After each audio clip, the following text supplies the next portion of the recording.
Jadi mainstream yang dibangun di masyarakat, seolah-olah wartawan ini menjadi orang yang sangat ditakuti oleh orang yang salah. Tetapi memang benar ditakuti. Nah, tetapi anggapan sebagian orang dianggap bahwa ketika dia punya salah, supaya tidak diberitakan itu seolah-olah terjadi suap. Sebenarnya tidak begitu sebenarnya yang terjadi yang saya alami. Ya, benar. Nah, tapi anggapan masyarakat itu kalau jadi catatannya begini, setiap pejabat publik yang takut dengan wartawan, nah, patut diduga dia banyak salah. Podcast Rumah Aspirasi. Kita mulai. Assalamualaikum warahmatullahi wabarakatuh. Selamat sore, salam sejahtera buat kita semua. Kembali lagi pada acara podcast pada sore hari ini. Kebetulan pada sore hari ini kita kedatangan narasumber, seorang tokoh jurnalis, pengamat media sekaligus seorang aktivis di Pergerakan Mahasiswa Islam Indonesia, Bang Senior Bang Suparman Ambakti. Selamat sore, Bang. Selamat sore. Ini narasumber kita pada sore hari ini membuat sebuah akun yang memang digunakan untuk bekerja gitu, Bang. Asal mulanya itu gimana untuk menginisiasi akun itu, Bang? Berawal dulu yang pemilik perusahaan. Jadi saya diskusi di Gianyar, Bali. Saya di situ mendiskusikan nama. Nah, nama kira-kira apa cocok untuk nama kita membuat media online. Karena waktu itu media online sudah mulai banyak lah. Kalau zaman saya 2014, 15 itu hanya Mataram News. Nah, belum ada yang banyak sekarang. Belum. Lomboko juga masih belum optimal online-nya. Kalau sekarang kan sudah semua media cetak itu punya online. Ya, Bang. Sekarang. Nah, dari situ muncullah saya menawarkan nama Metro NTB. Kemudian apa namanya? Bos saya ini menawarkan koran NTB. Tetapi mikirnya saya kenapa muncul nama begitu? Pertama bahwa semangatnya ini supaya bisa menguasai sebenarnya. Makanya tagline-nya Metro NTB itu lumbung informasi masyarakat. Transparansi informasi pada masyarakat. Iya. Biar sampai dia menjadi rujukan sebenarnya. Makanya ada lumbung. Jadi lumbung Wadah. Ya wadah informasi yang kemudian akan menjadi rujukan masyarakat. Nah, awalnya pernah cetak juga, gitu kan? Cetak, Ya. tapi karena situasi keuangan perusahaan akhirnya berhenti. Pernah cetak. Karena menjadi media cetak juga. Tabloid. Jadi dia mingguan, 1 kali seminggu.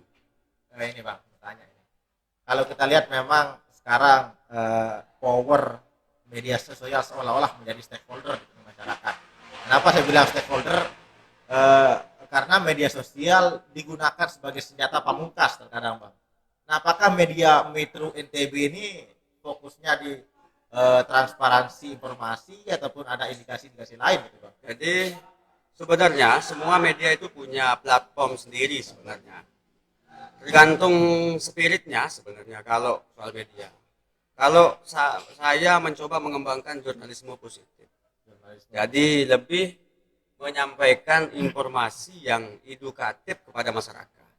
Meskipun misalkan kita sering melakukan investigasi pada persoalan-persoalan yang membutuhkan advokasi. Misalkan ada masyarakat kita yang tidak disentuh sama pemerintah. Nah, kami mencoba hadir karena jiwa aktivis kita masih di situ kan. Berarti ingin mengisi pos-pos kosong yang memang belum diisi. Ya, di situ kan. Jadi supaya di samping informasi juga memberikan edukasi, advokasi juga ada bisnisnya. Oh, iya. Jadi ya harus ada bisnis. Nggak bisa kita mengembangkan media. Bisa. Jadi harus ada bisnis. Tetapi bisnisnya bukan pala kora. Jadi anggapan masyarakat selama ini kan begini. Jadi seolah-olah wartawan ini dianggap sebagai tukang pala. Misalkan ada kasus, misalkan dianggap begitu. Jadi mainstream yang dibangun di masyarakat, seolah-olah wartawan ini menjadi orang yang sangat ditakuti oleh orang yang salah. Tetapi memang benar ditakuti. Nah, tetapi anggapan sebagian orang dianggap bahwa ketika dia punya salah, supaya tidak diberitakan itu seolah-olah terjadi suap. Sebenarnya tidak begitu sebenarnya yang terjadi yang saya alami. Ya, benar. Nah, tapi anggapan masyarakat itu kalau jadi catatannya begini, setiap pejabat publik yang takut dengan wartawan, nah, patut diduga dia banyak salah. Iya, benar. Oke, Bang, kita lanjut ke pertanyaan selanjutnya nih, Bang. Mungkin ini salah satu pertanyaan yang mungkin sedikit menguras apa namanya? Mereview perjalanan karir dunia jurnalistik itu, Bang. Tentang Iya. pengalamannya Abang di dunia jurnalis ini kayak gimana gitu, Bang? Pertama, saya tidak punya kawan.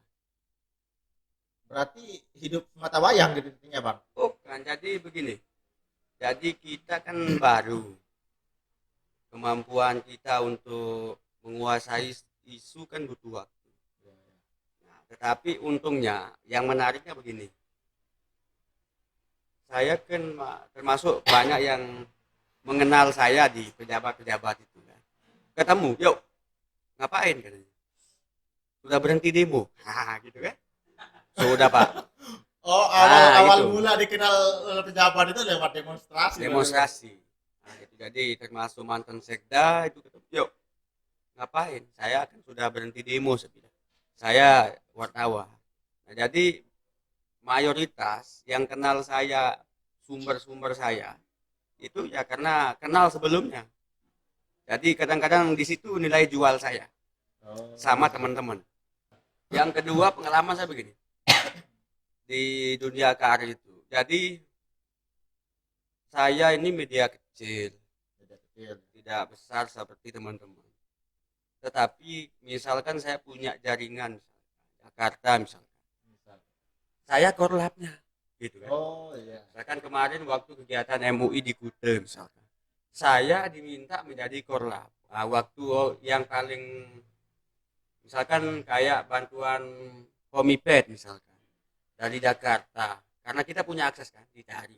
Kalau mau nanti butuh publikasi, hubungi Parman, gitu kan, mantan ketua cabang PMI. Ah, gitu kan? Oh berarti channel utamanya lewat PMI. Iya, menariknya di situ. Setelah nyampe di daerah, saya yang ngundang teman-teman yang mainstream ini. Media-media besar, saya yang ngundang. Jadi mereka bingung. Di mana kenal orang ini? Kayak gitu kan? Nah, di situ sisi lebihnya. Nah, itu yang banyak menaikkan gerit saya selaku Udah cabang pada waktu itu. ya menaikkan gerit saya, posisi saya menjadi jurnalis. Ternyata dia banyak channelnya gitu kan. Dan juga akomodasinya aman gitu kan. Oh Nah, iya. iya, jadi kok teman-teman ini agak oh iya. Kalau Parman ngundang pasti aman ya. Oh. Gitu Berarti kan. salah satu output dari ber-PMI itu ketika Abang bisa membangun relasi di bawah sampai atas. Gitu, Nah, Bang. itu Menarik. sisi pengalaman Sisi menariknya. pengalaman. Jadi manfaatnya gitu kan. Jadi kita nggak saling kenal sama orang Jakarta, dia ke sini cari kita, ketemu kita. Undangkan wartawan sekian. Ya kita yang undang, padahal wartawan belum terkenal. Nah dari situ saya menjadi terkenal gitu. Iya. Oke, yang terakhir ini Bang, pertanyaan terakhir ini. Oke, kita anu dulu ya, tadi lupakan sedikit mengenai saran, pesan untuk para jurnalis-jurnalis Jadi pemula untuk peningkatan SDM, terutama untuk meningkatkan eh, literasi nasional ini secara Ya. nasional. Yang pertama memang saya mengajak kita semua. Pertama misalkan mendapatkan pemberitaan, mendapatkan berita itu lebih mengedepankan tabayun supaya tidak menjadi berita fitnah gitu kan. Hoax. Jadi pertama itu tabayun istilah kita itu. Jadi kalau istilah jurnalis itu melakukan verifikasi terhadap informasi. Ada filtrasinya, ada saring-saring Ya, sebelum di-post jadi gitu, Bang. ada harus konfirmasi. Ya, ya. Jadi misalkan harus terkonfirmasi. Anda bisa ngarang kita jadi Iya, memang wartawan. harus ada Iya. sumber-sumbernya juga yang Harus- valid. Ya, berdasarkan data. Nah, harapan saya ke depan karena kita ini sudah masuk ke 4.0. 5.0. Jadi memang tantangannya banjir informasi. Kalau banjir informasi, solusinya untuk menghindari berita hoax itu adalah tabayun. Karena kalau istilah Arabnya begini. Al-khabaru ya tamilus sidqa wal kizbah. Jadi berita itu mengandung dua. Ada benar dan ada bohongnya. Nah, untuk menghindari bohong, tabayun, konfirmasi. verifikasi dan konfirmasi. Nah, itu yang harus dilakukan oleh semua generasi milenial yang setiap detik bisa dapatkan informasi. Jadi harus tabayun. Jadi mengklarifikasi. Jangan ada berita soal di media sosial, di Facebook.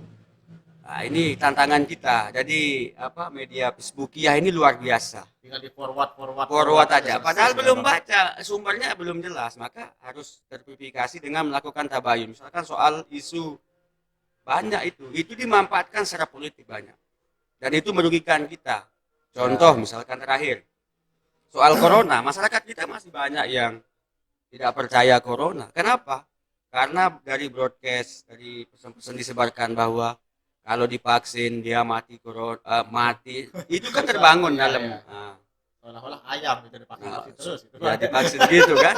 Oleh Ya, sebab benar. itu ke depan memang kita budayakan untuk membangun literasi yang bagus. Kita mengedepankan tabayun. Oke. Mungkin terakhir pesan saya begini. Oh, iya. Jadi Iya, Pak. kepada generasi milenial ini begini. Jadi kalau mau membangun literasi nasional, membangun literasi media, maka harus memulai dari awal. Kenapa kemudian mulai dari awal? Jadi begini, eh, Imam Syafi'i pernah berkata begini, Tarjun naja tawalam tasluk masalikah innas safinata la tajri alal yabas.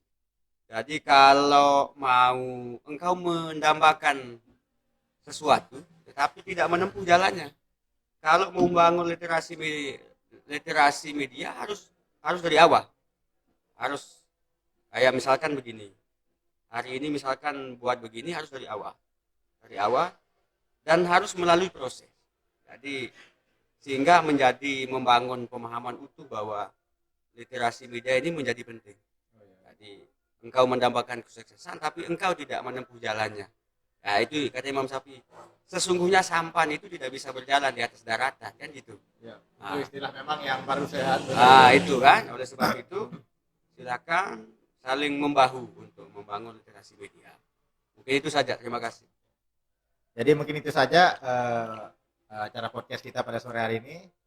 Saya selaku Dipo Banyu mengundurkan diri dari hadapan para pemirsa yang ada di YouTube ini. Sekian, Allahumma fiqh ila qomitorik. Assalamualaikum warahmatullahi wabarakatuh.